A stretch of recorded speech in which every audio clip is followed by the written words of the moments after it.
Laila getup చాలా బాగుందండి. ఇప్పుడు హీరోయిన్లకు పోటీ వచ్చేంత గ్లామరస్గా కనిపించారు.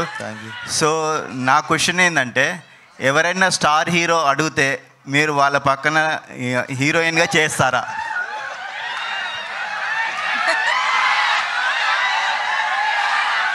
చేస్తాను సార్. ఎవరితో చేస్తారు? అడిగినప్పుడు చెప్తా సార్. మీకు ఇప్పుడు ఎవరు అంటే మీరు అడిగిన ఫస్ట్ క్వశ్చన్కి ఆన్సర్ చేసేది. మీకు ఎవరితో చేయాలని? నాకు ఎవరితో చేయాలని లేదు సార్. అదైతే క్లియర్గా ఉన్నా నేను. ఓకే, నేను హీరోగానే చేద్దాం అనుకుంటున్నాను. మీరు అడిగారు కాబట్టి మీకు ఒక ఆన్సర్ ఇచ్చా. Okay okay.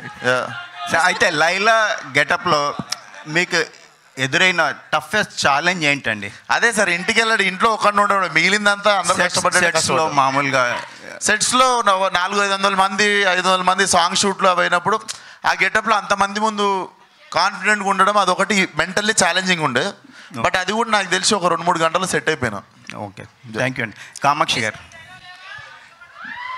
ఈ మధ్య కాలంలో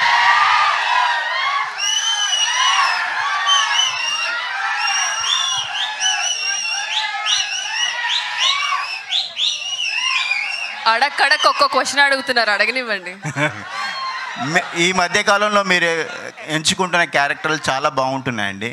సార్, లైలాలో మీ క్యారెక్టర్ ఎలా ఉండబోతుంది? మీరు ఒప్పుకున్నారంటే దానికి ఒక ఇంపార్టెన్స్ ఉంటుంది. ఈ సినిమాలో మీ క్యారెక్టర్ ఎలా ఉండబోతుంది? Definitely it's a surprising element sir ఫిల్మ్కి. If you see teaser and ట్రైలర్లో కూడా you have not seen me anywhere.